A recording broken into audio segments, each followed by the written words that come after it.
My name is Austin Kenneth. I'm 15 years old. I attend Johnson Senior High School. My sister and I flew to Orlando to visit my older sisters. The airframe we traveled on was an A319.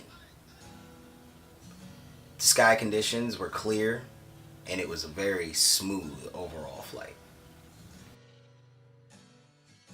I've been into aviation for a very long time, way before I took that very first flight. And it was just a great experience and a learning lesson, and it got me more and more in love with aviation.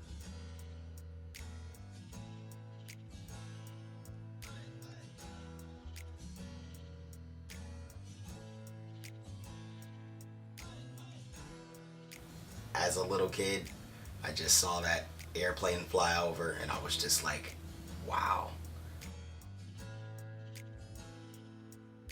You have to know how to keep a cool head no matter what it is. When anything goes wrong, you gotta know your stuff.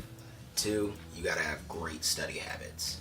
You need to be able to sit down, look at your checklists, reminisce on your flight, realize what you did wrong, what you can do better, realize what went well, and overall just give yourself feedback.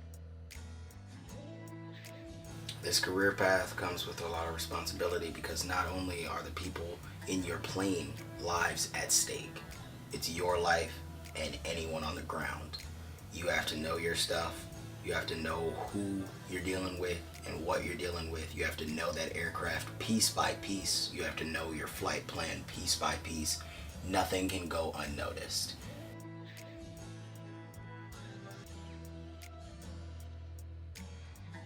You have to have absolutely zero doubt no matter what it is. You have to know everything to 110%.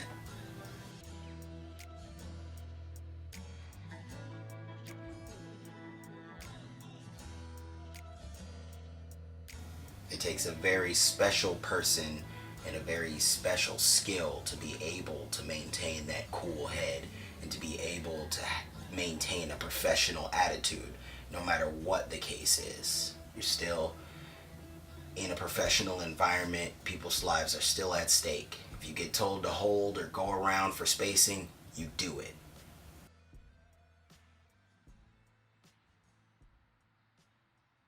It takes passion, love for what you do, complete understanding, complete awareness, and a certain grit that not a lot of people have. You got to be able to push through and fight through every single adversity that you're going to come across. And believe me, in aviation, you're going to come across a fair amount of them.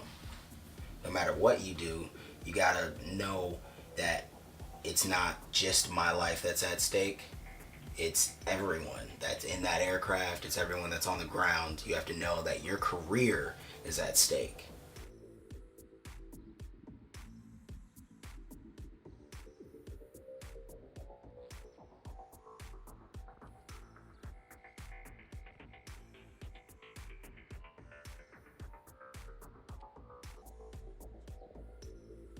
Football gave me the meaning of friendship. It gave me the meaning of being able to be a team player.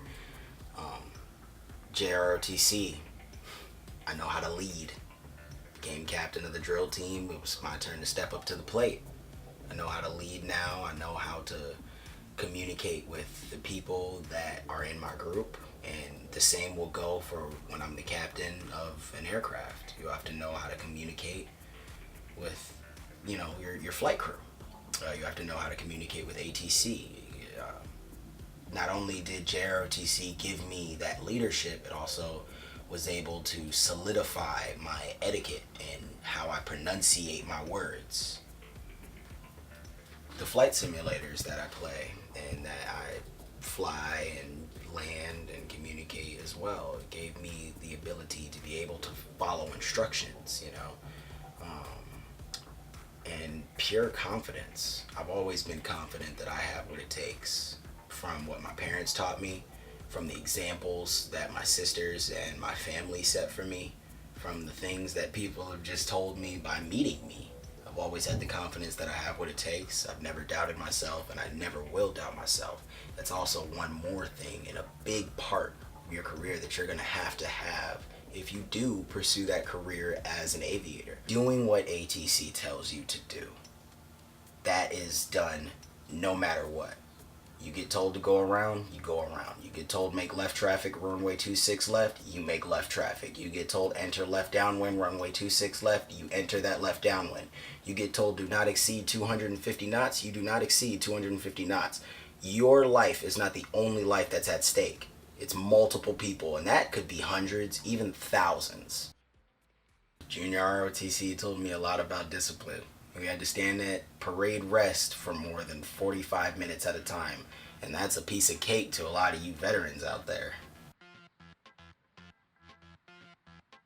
I've flown about 2 aircraft, a Cessna 172 and a Piper Warrior 2. On 2 separate occasions, I had major amounts of fun each time.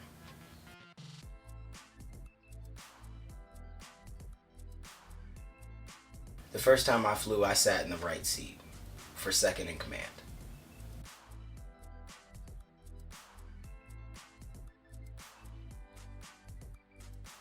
The person that sits in the right seat is known as second in command or the first officer.